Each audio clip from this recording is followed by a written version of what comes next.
I'm Charlotte McLeod with investingnews.com, and here today with me is Clem Chambers, CEO of anewfn.com. Thank you so much for being here. Great to have you back once again. Great to be back, and so much has happened. So much has happened. I was checking back. It looks like the last time we spoke was at the beginning of December. So when it comes to gold and silver, we've got a lot to go into. I was watching before this interview some of your recent videos. So when it comes to gold and silver, it sounds like you've been making a lot of moves. If I'm getting this correctly, it looks like you've sold your physical gold and gold ETFs. I believe same for silver as well as silver stocks. So that is quite significant. I wonder if you can start us off by talking about when you made those moves and how you made those decisions. Okay, so first of all, I think the best way of putting it is gold and silver's gone up. And it's not that I've made a lot of moves, is I've made a lot of money. And that's the game we're playing after all. And so I don't mean that as a flex, honest. I mean that as you haven't made any money until you've taken your profit. Now, a lot of people confuse their positions with their self-worth, and I don't do that. So if I see something that's really cheap and I believe it's going to break out, I go long. And sometimes I go very long. And in this case, I went very long. Not really like me at all to go as long as I went. And I'm a diversified portfolio of risk kind of guy. So I normally have 40 stocks spread all over the map, all over the world, all over the different types of opportunities. But I think I must have had 50% of my portfolio in precious metals, which is absolutely suicidal almost.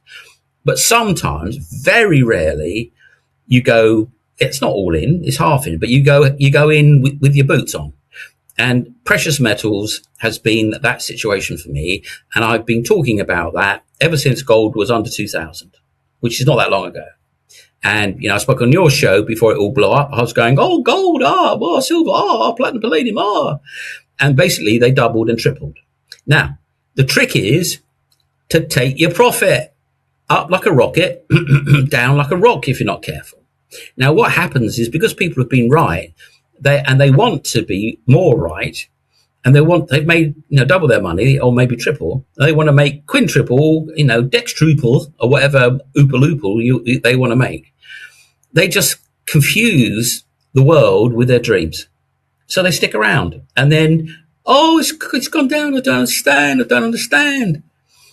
And a lot of people have said that. So when it hit 90, I started to get out of silver, for example, and I got out between 90 and I think either 110 or 105. I can't really remember because I don't really bother about these things.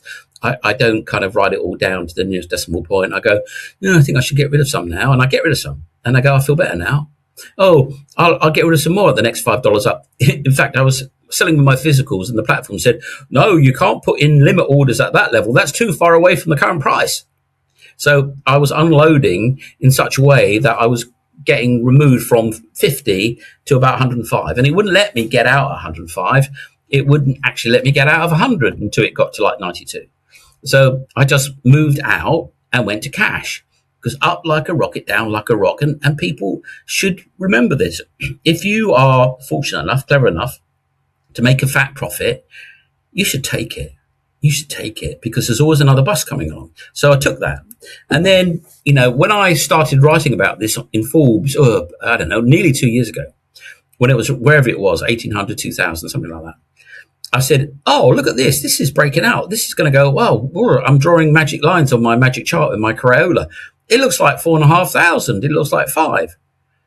Well, actually, it looked like 3.5 to start off with. And after it started to move, I looked at it again, hold on a minute. This looks like 4.5, looks like 5. And then when it was getting up towards 4, it started to look like 8 maybe. So, I'm going, oh, this is nice. So anyway, it goes up there, hits 5.5 and starts to hesitate. And I'm going, oh, hold on a minute. You said 4.5 all those months ago. What's my risk reward? Well, if gold goes to $10,000 an ounce, I probably need to buy a bunker, a nuclear fallout bunker with it. And I don't think that's going to happen. It could happen, but I don't think it's going to happen. And I started to think, no, I've had enough. I've made enough money, and that's a lot of money, and I've made enough. And, bulls get fed, bears get fed, pigs get slaughtered. That is the stock market phrase. And if you get greedy because you've been right, and you confuse a bull market with your brains, another stock market phrase, which means you think you're smart. Well, maybe you are, but you bought a bull market, and the bull market is what makes you look good. It's like, I'm going to appear a little bit old fashioned here. It's like going into a restaurant with a very beautiful woman. She makes you look good. She makes you look attractive, but it ain't you. Yeah. And a bull market will make you look smart, but don't ever believe it. When you go into that restaurant with that beautiful girl, you're still an old guy with a big belly and, white hair that looks like it hasn't been cut for a year. Don't confuse your brains with a bull market. So when I'm looking at a big, big, big fat profit, which, 2,000 under up to 5, and my physicals, it was a triple. It was like 1 into 3. I'm going, I've had enough. Old pilots and bold pilots, but there are no old, bold pilots. So that's what the young, bold pilots should remember. Yeah. And now there's another bus coming. And it could be platinum. It probably is. I mean, it's a double on that since I spoke to you last. It could be palladium, was a double on that, but it could be more. I believe it has a good chance of going to the same level of gold. Hopefully gold won't go to 2,000, but I think it will probably hang around where it's going, and it might even start to grind up. So platinum, palladium, hold on to that. And what's next? What's the next bus that's coming? Now, when I was a child in England, buses have numbers on the front. I don't know what they do in America or Canada. But, there's a number 67 bus and there's a number 59 bus. And you go, oh, 59, that's the one that goes to the town that I want to go to. But there's always another bus coming. And we've ridden the number 5 bus, which is the gold bus. And we've ridden the number 7 bus, which is the silver bus. But what's the next bus? Well, the next bus is copper. And it's cheap as chips. Well, it's at an all-time high. But in comparison where it's going to be, it's cheap as chips. And what's the bus after that? Oil. It's pretty obvious. When, not so obvious. Direction's easy. Timing, much more difficult. Yeah. So what do? You go, thank you very much, silver. I love you. Bye. Gold. Yeah, you were great. I enjoyed you very much. Thank you very much. Bye. And there's people go, oh, but why would you want Fiat? Oh, well, because I buy my Rolexes with Fiat, funny enough. And unless I go to Dubai, I can't buy them in crypto or gold for that matter. I think I can't even buy them in gold. Have to turn it into crypto or Fiat. Sorry, I made a slip there. Fiat. And I like Fiat. Yeah, it's going to go down 4% in the next year. Oh, and probably 4% the next year after. Oh, maybe 6 the year after. I don't care. What do I care? I can make 9. I can make 10. I'll make 20. Goodness knows how much I've made this year. I know, but I won't embarrass anybody by saying, massive percentage return. This is, I think we've had pretty much a one-off year, and I don't expect to make the sort of returns I've made this year. But if anybody doubts that I've made big returns, they can go look at the last set of 6 months of videos where I'm going, oh, silver's going to $100 an ounce. I said that. It went $100 an ounce. Funny enough, I kind of sold out about there. Oh, where's it now? 79. Yeah. So anyway, there's always another bus coming, and that bus is going to be copper, and that bus is going to be oil. When? I don't know. But I sit there. I'm like a crocodile. I just lie on the mud flat. Well, actually, with my mouth shut normally, and waiting for the dead wildebeest to float by. And then I'll jump out and I'll eat it. I could just lie on that mud as long as it takes. I'm in no hurry. Don't get in a hurry.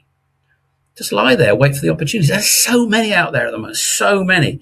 There's only one problem, and that's the market might take a big wobble because of various, unpredictable people and situations out there. But if that doesn't happen, and even if it does happen, there's so many opportunities out there. Okay, I think that's given us so many different directions that we can go in. I want to just briefly follow up on gold and silver. So I'm curious, do you think the price runs in gold and silver are over at this point? Or for you, is it more that you're satisfied with the gains that you've had? And also, you mentioned the possible platinum opportunity. So I wonder how you are positioned in the precious metals at this point. Okay, I've got no silver. I've probably got some down the back of a chair somewhere, or I'll pull a drawer out and there'll be a few kilos in there by accident. But I've got no material silver. Okay, I got out of that. It did its thing. Thank you very much. Goodbye. Right. See, that's how I look at this. I don't care whether it's going to go to 200 now. I don't want to go back. I'll wait for the next bus. I'm not going to run after the bus that I just exited. Nice exit. Thank you very much. Gold. Well, I hold a candle for gold. I do, but I think the what was driving it, gold is for war. Okay, what was driving it has gone back in time because in China, President Xi has had a bit of a dust up with his generals. And it's a bit like the reporting that they're making about Trump and doing some stuff in Iran. The generals are going, no, no, no, oh no. Do you realise? Oh no, no, no, no. Oh, can we put that off a bit? Oh no. Yeah. So the Taiwan situation, which was going to be May next year, maybe May the year after, or maybe never, or maybe who knows what, because he didn't get buy-in from the PLA, the People's Liberation Army, and had to sack the top brass to, lay down that he was in charge. Well, that's probably great news for everybody, apart from it's not necessarily great news for gold at 10,000. Yeah. And probably it sits around here and reacts to what develops because, I don't work for the CIA. I don't know what they're doing. And I don't work for the Chinese intelligence services. I don't know what they're doing. I don't know what the Russians are doing. I don't know what MI6 is doing. I don't know any of those guys. But there's enough of them working on this stuff that information dribbles out, and therefore it is in the price. It might not be. It's on my chart, but not as text. It's just as a little line that goes tickety tickety tick. And what I see is gold. Well, first of all, the volatility, say intraday volatility, that big bar. The bigger the bar, the less the market knows what the devil's going on. It's going, I don't know, help me, right? And when the market knows, that bar shrinks down to a very small bar because the market knows, yeah? And if it knows that things are going to go the way of a higher price, it will just go that way. And if it thinks it's going to go, it'll go that way, right? Or if it thinks that things are going to get a little bit more sweaty as the time passes, it will just go like that. And I think that's what you're seeing in gold. I predicted that. And now it seems to be coming apart. So there's been a few bad, big days, but it's kind of grinding up. Now, silver, before it went mad, well, not mad, before the retail juggernaut got hold of it and went, I can buy lots of this and I can't buy much of gold. I'm having this silver stuff because that's the future. Yeah. Before that happened, gold and silver tracked. And then silver broke away, disconnected and flew up and flew back down again.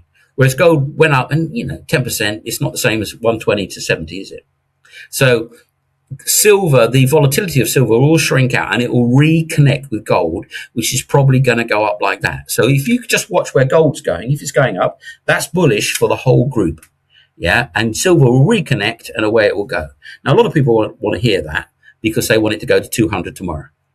Yeah. And good luck with that. I hope you're right for you, but I don't have to bother with any of that. That's what I see. Well, that's what I'm expecting to happen. I'm not expecting gold to dump.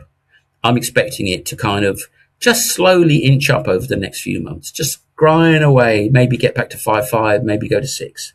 And that will be because whatever, you see, the market looks a year out. It doesn't look out tomorrow. It doesn't care about tomorrow unless a meteorite strikes or, someone discovers a Tyrannosaurus Rex that eats the president. It doesn't care. It's looking at 12 months time. And it was looking at next February, which is February, March, April. Whoops, Taiwan. Yeah. Well, now it's January, February, March, not whoops, Taiwan. And Taiwan might be 2028 or 2029 or 2030 or never. The possibility of that is shrinking. The concreteness of that problem, of that war, which is what it will probably be, has receded. And therefore, the ability for gold to tomorrow go up a lot has receded too. But it's not gone away. That friction, that global tension between the US and America is, US and America, there's some of that as well, US and China is just going to probably just keep notching up. And gold should just keep ticking up. And silver will reconnect and start ticking up. So that's what I'm expecting gold and silver. Platinum and palladium is a different story altogether. Yeah, platinum and palladium are precious metals. So yeah, you get a little bit of that going on because they do kind of like track gold and silver-ish. Not really, but kind of. And they've been in the doghouse because the internal combustion engine is going to get shut down. Was going to get shut down. It was going to go extinct. The government was going to say no more ICEs 2030 and then 2032 and then 2035. They're not going away now. The reason they're not going away is because all these AI machines need electricity, not petrol, not diesel. So if you go, well, I can fight the AI war and not lose against China, or I can lose the AI war against China, but I can have my cars running on electricity. Well, I think I'll try to win the AI war, and I think I'll have my cars running on diesel and petrol. Now, if I get it the right way around, platinum is diesel, palladium is gasoline. So now the extinction of platinum and palladium in cat converters, that's all gone away. Those engines are not going. They're going to be here. Well, I'll be dead before they're gone, right? And they mine 200 tons of it, just 200 tons, gold 3,200, platinum, palladium 200 tons. And what makes it worse, gold, they mine 3,200, maybe they lose, I don't know, a couple of hundred tons. People drop their rings down the beach and that sort of stuff. But most of it goes in the vaults and continues to be in the float. So you get gold inflation of, however you want to calculate it, 1 to 5% every year. Platinum and palladium, they lose that every year. That gets blown out the back of cars onto the freeway. So platinum and palladium consumed every year through loss from the usage in cat converters equals the global supply. So that supply ain't going up. So that thing is potentially, and Russia makes it, and South Africa makes it, and Canada makes it, and that's all, folks. So, now I would throw a bone to silver investors, and they say, yay, but I don't think it counts, but they like it anyway, so they enjoy this. They make 25,000 tons of silver every year. Okay, that's 8 times gold. So if the demand for usage was equal, it should be 8 to 1 with gold. They're like that. Of course it should be. It should be $600 an ounce. Yay. Anyway, but there we are. There's a straw to cling to, if you really want to cling to a straw. But that's the only straw to cling to. I just think it will come back, sync up with gold, and they will chug along up. Yeah. And then we'll see what happens. I mean, if peace and sanity breaks out, particularly not necessarily in Russia and Ukraine, but particularly in America and the US, say, for example, Democrats get in and they all have a hug-a-thon, gold will come down like a brick. Okay, I think that gives us a good look at what you see going on with all the different precious metals. So thank you for going into that. And I want to talk more about copper and oil. So you also mentioned those as upcoming opportunities. You have all these profits that you've taken from gold and silver. Is now the time to move into copper and oil, or are you waiting on the sidelines so far? How are you approaching it? Okay, this is the way I approach all investment. If you can't explain it in a simple sentence, don't invest in it. Yeah. Copper there's just not enough of it. Not for AI. I mean, people say, it'd be replaced by aluminium, blah, blah, blah. Yeah, not in a lot of it. Not in the power cables, not in your transformers, not in your highfalutin hardware. And obviously gold and silver is going to get munched up in that as well. Not in your expensive, server cables.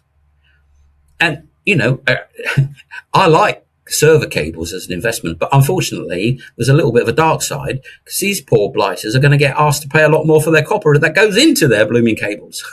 It's like, yeah, you want copper for their cables, you're going to pay a lot more. Why? Because we ain't got enough and there's a queue. Yeah, what's going to happen? And I was talking to somebody who's involved in building out data centers, as you Americans call them, server farms as I call them, data centers. I mean, this stuff is off the handle, absolutely off the handle. Then you bring up people, can you build us one? Yeah, no. Oh, why not? Well, we're building 27. But we want one. I know you do. But, so there's another 8 people and we're not giving them one either. So you've got this incredible inflationary environment for that kind of thing. And that will come down into the economy. And, the central banks are going to print like crazy, because they're not going to let all the other proper businesses run out of money because people like Google and Amazon and Elon are sucking up all the capital to build out all these insane server centers. They're just going to print more money. And all the people that are there, I'm hanging from cables, wiring up cables. I got overtime and double overtime and triple overtime, and I got a pay rise because I'm the only person that can do this. I'm a nuclear scientist. I build nuclear power stations. There's only 27 of me left. The last time they built one was a generation ago, and I'm the only one alive. what they're going to pay that guy. Yeah, so there's going to be this almost like, the oil drillers. When they go drilling oil, yeah, hey, you can drive a truck. Yeah, how would you like to earn $2,000 a week? Yeah, sure. Go on then. Come up here in the frozen north and drive this truck for me. I mean, you're from Canada. You've seen that happen, right? And this is going to be the same thing on steroids. So there's going to be an economic boom plus a elevated inflationary environment, and there's just not enough copper. There's just not. You meet a guy at one of these Canadian mining conferences, they say, we've got copper. And you say, that's really great. And where is it? They say, well, it's in this mountain. Oh, well, okay. You sure about that? Yeah, I've drilled it. Okay. So turn into copper mine then. Yeah, we're going to do that. Well, when? Well, in about 10 years. Oh, okay. Can you do it any faster? 5, 6 years, maybe. So, okay. Oh, there's a lot of copper to be redone in the world. Only can be No. People have been stealing copper and reclaiming copper for the last 40 years. They do it as fast as they can. They get up to all sorts of monkey business to, reclaim copper. I mean, the trick they used to do in the UK is they go up to a telephone junction box where all the landlines go through, cut all the cables, and then come back in a month and see if anybody bothered to wire up again. And if they hadn't, they'd rip out the copper because obviously it wasn't in use, and nobody would know. So if you had a crane that was on a dockyard site, when they came to knock down the dockyard site and take out the crane, funny enough, the motors were gone. So there's not this huge amount of copper just waiting around to be reclaimed. So there just ain't enough copper, and it's going to go mental, absolutely mental. But the question is not how mental, but when. And that's the trick. I mean, people like me who see this stuff coming, they see it much too close. Oh, it's going to be tomorrow. Any fool can see that. Oh, it's going to be soon. But actually, there's more than enough fools for it to take 6 months. So, you've got to position yourself. I'm positioned quite heavily in copper. It's difficult to get physical copper exposure, but, you do it through the miners. And there's some big miners, and I like big and profitable and dividend paying, not small and crazy and got a mountain underneath a lot of guano. I don't like those guys, but I mean, obviously Canada, that's the home of that marvelous narrative. But I like bigger ones, Anglo-America and tech and those sort of people. And you position yourself with that, and then you wait. The crocodile lies on the mud. He's got a bit of exposure. He's had a few nibbles, and you wait for the big one to float by. And then off she goes, and then up like a rocket. And then you sell, and everybody tells you you're mad because he's going to go up forever, and then it comes down. And then you look for the next bus, and that'll be oil. That's just a matter of time. When? Now that really is the $64,000 question. And, I see it as 18 months out, which probably means it's 5 years, but I see it 18 months out, and I'll throw you a number, and everybody's going to say I'm mad and say it's ridiculous. What are you talking about? That's never going to happen. $300 a barrel. Yeah, that's a big number. And you know why I know? Because about 2 years ago, I did an article saying, it's going to go to $300 a barrel in 5 or 6 years. And the whole interwebs have freaked out. And that tells me something. If they went, he's just mad, who cares? Everyone went, Arr! And piled in, and it had like 2 million views, which was like 50 times more than anything else I'd ever written for that particular publication. So obviously, it was a sore point. And now the other thing to think about is, look at the price a few years ago. It was $140 a barrel. 300 is only double. And we've had a 50% inflation since then. So, the world wasn't sucking in energy like it's the end of the world, like they're going to be doing. And at that point, fossil fuels were going to be bad and were going to be orphaned and evil, and no one's going to be needing them. Well, now, obviously, that's all gone away. And, they're going to want energy. They're just going to use all possible energy sources, all possible energy. They're going to boil the oceans. And oil is about the most flexible energy out there. You just put it in a bucket and you can move it around. So oil is going to be, you're going to have a big rally stroke drain on it. When is the question? It's only a question of when.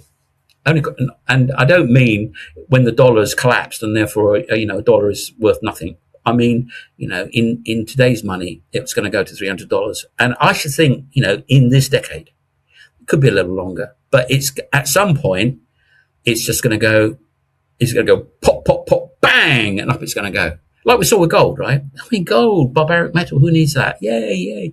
I mean, it's a hedge against inflation. We've had that for 30 years and never really moved that much. And we've had inflation for several years. It's been going sideways. If it was about inflation, why is it going up? It's just going sideways. What are you talking about? And then bang, up it goes. And oil will do the same. But copper first, oil next. And in between all that, anything you can spot that hasn't been spotted as a strong AI play will be a good place to diversify your portfolio risk in. And nuclear, how the world has changed. If I said to you, look, the only thing you need to know is nuclear's in fashion. Just read the media, everyone's saying, oh, nuclear. 5 years ago, they would say you were Satan to even mention the word. And now, it's wonderful, it's great. Oh, yeah, sprinkle it on your Rice Krispies. Nuclear's good for you. Oh, yeah, nuclear. Yeah, let's have some nuclear. Oh, let's do nuclear.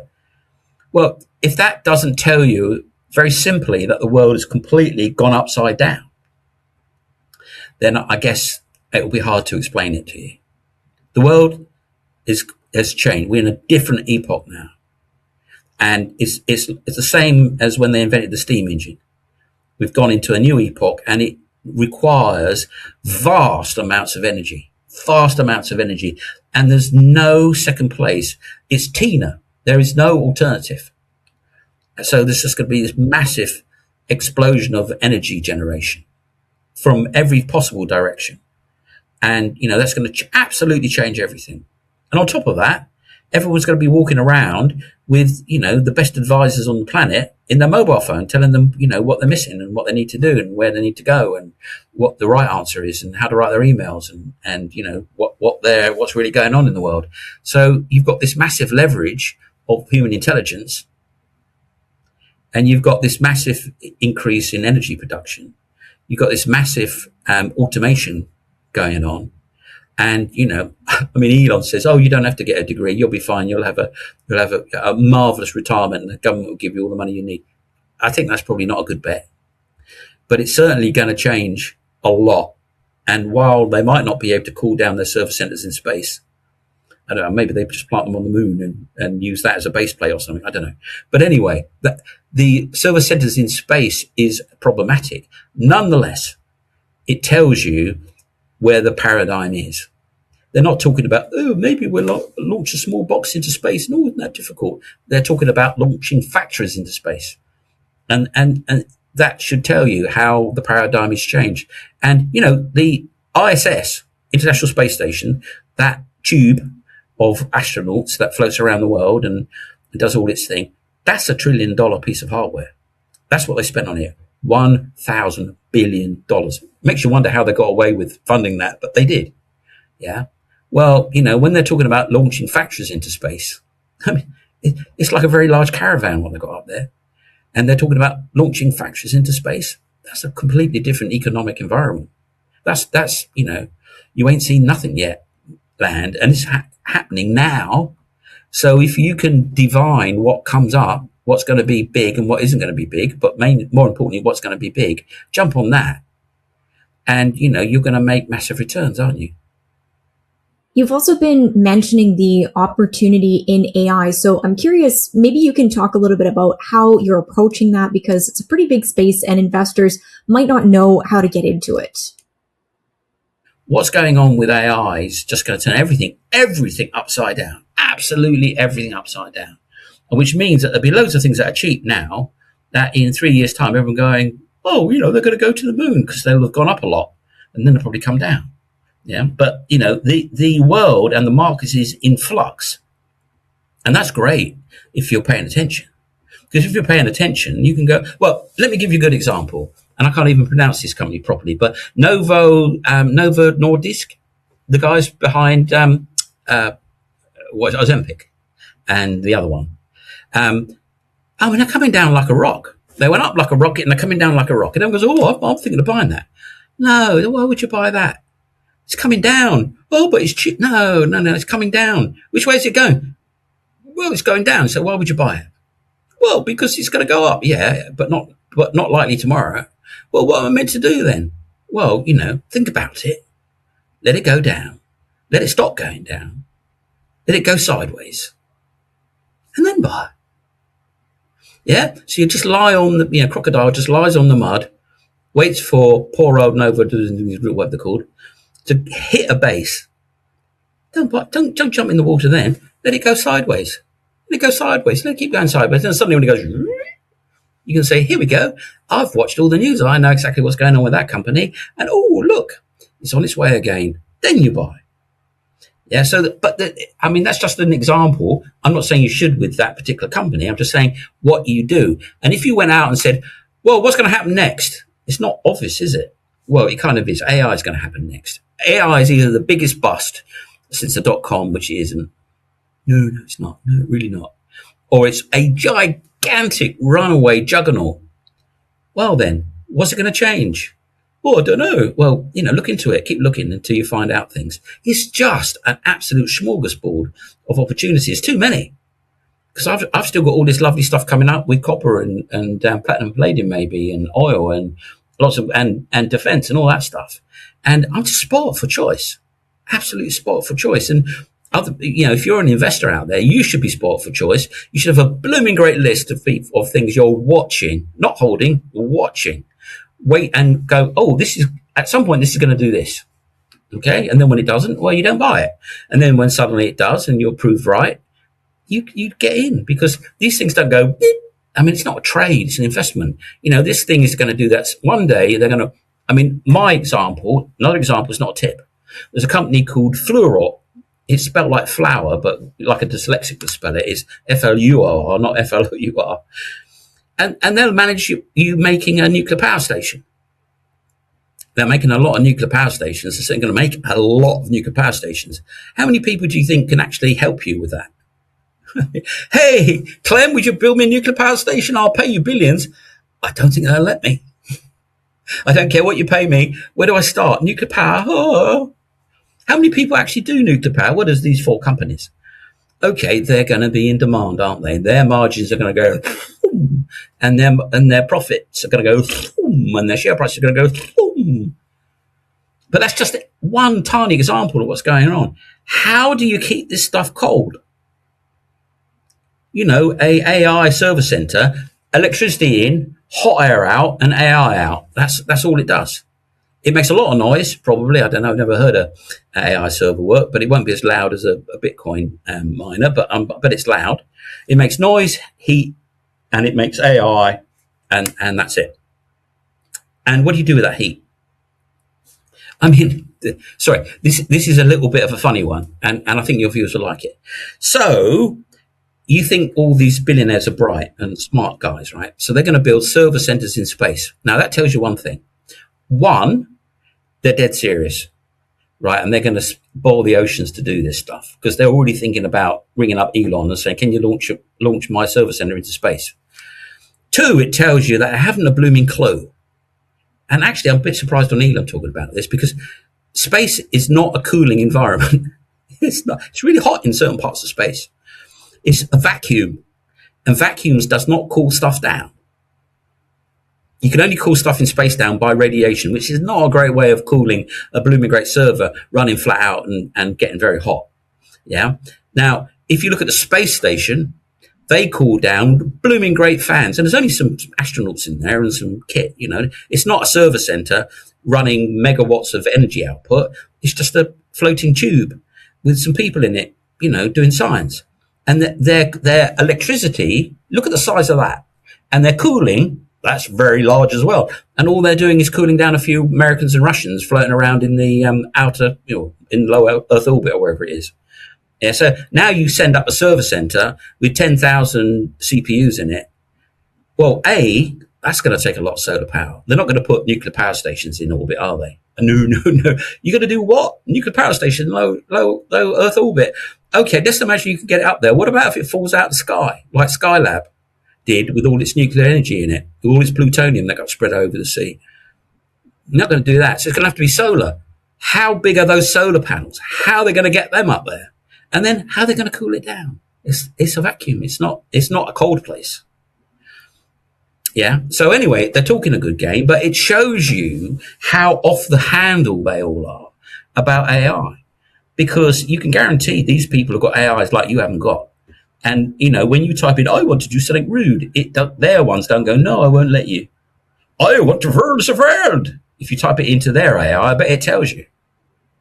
Yeah, so they are very deadly serious with AI, and it changes everything. It turns everything upside down. So you need to figure out what is worth, what's going to go ballistic because of it. I mean, it could be cooling, could be cables. I mean, how many cables are going to need? How many cables? I mean, they're going to pay. I mean, if you go to Germany or some of these places, and a lot of people have seen this, and you see a solar farm, it's basically the Borg from Star Trek. They've taken a bit of valid earth, and they've covered it with a mechanical metal black ugly thing. Yeah. Well, they're doing the same with these data centers, but way bigger. Because if you think about it, I've got a competitor, and we're going to go toe to toe with AI because the smartest one is going to win. And if he's smarter than me, I'm going to lose. I'm going to go bust, or I'm going to lose the Third World War or whatever the conflict is about. If they're smarter than me, I'm toast.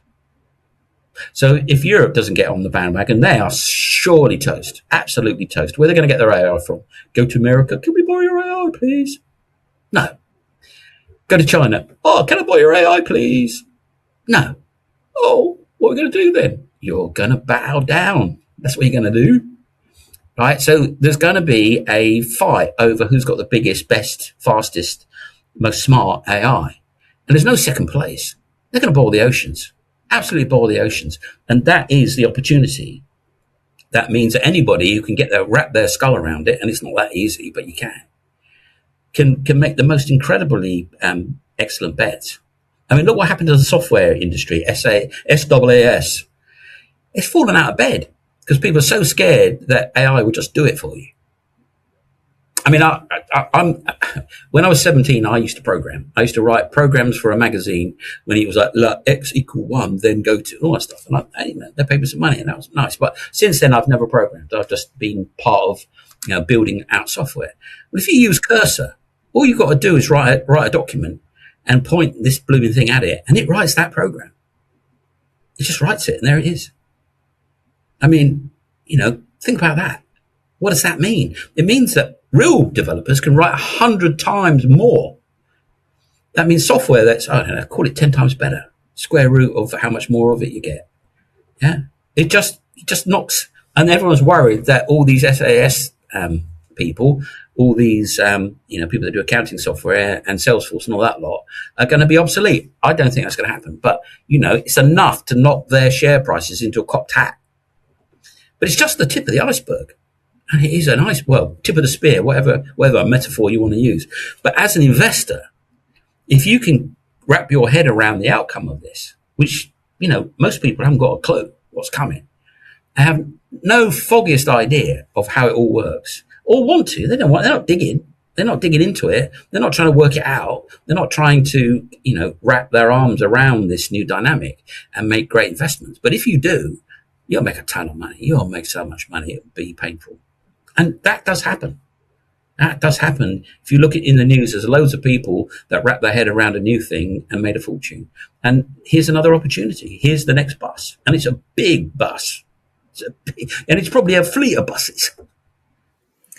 Well, I think that gives a great idea of how you're starting to position right now and your thoughts on the markets. Any final thoughts before I let you go? Maybe for investors on sticking to a plan and following through on your plans. I think, a bad plan is better than no plan at all. Okay? A good plan is better than a bad plan. So get a plan, and it's not really that difficult. I mean, if you bought the 5 most classic books on investing, and you can go find out what they are, and they're like half a century old, and you read them, and due diligence, read them 3 times, but you're not going to. Most people won't even buy one. But if you did that, and you got, I think I can build a plan around that, and you stuck to it, you'll do very, very well. But there's a very important thing that so many people are falling foul of, and they need to avoid it like the plague. And that is negativity. If you're negative, it's the end of the world, it's going to crash, I'm going to have no money when I retire, I'm angry, it's not fair. If you're like that, you will really suffer. Not only are you suffering by thinking like that, but you will be negative. You'll be on the back foot. You won't be engaged. You won't be trying to crack the puzzle. You won't be trying to get the treasure. You'll be hiding under a rock, cowering under a rock. And so many people are doing that now because they get terrorized by the media and they get terrorized by the interwebs. And that terrorization is actually what makes them poor because, scared people don't get rich. Yeah, I don't sell and take a profit because I'm scared. I just take a profit because I'm going to make even more somewhere else. Yeah. And, fear is absolutely the worst possible thing that you can show lots of. A little bit of fear is good, but not the levels of negativity that you will see on the interwebs. And I use the word interwebs as a joke. It's that the media negativity is the most wealth crushing thing you can fall for. So be positive, work hard at it, be on the front foot, look for opportunities, think hard about it, study. You will do so well. You will do so well. This work, it is real work. Your next door neighbor telling you to buy something is not a plan. It's not a strategy. Hope is not a strategy. Fear is not a strategy. Hard work, grit and determination in the markets is a great strategy, and you will make a ton of money and you'll never be short of cash. If you do that, if you put your back into it and are positive, you will make a lot of money. And, most people, they read the media and are terrified, absolutely terrified. And that is a trap to avoid at all costs if you can. And you should try.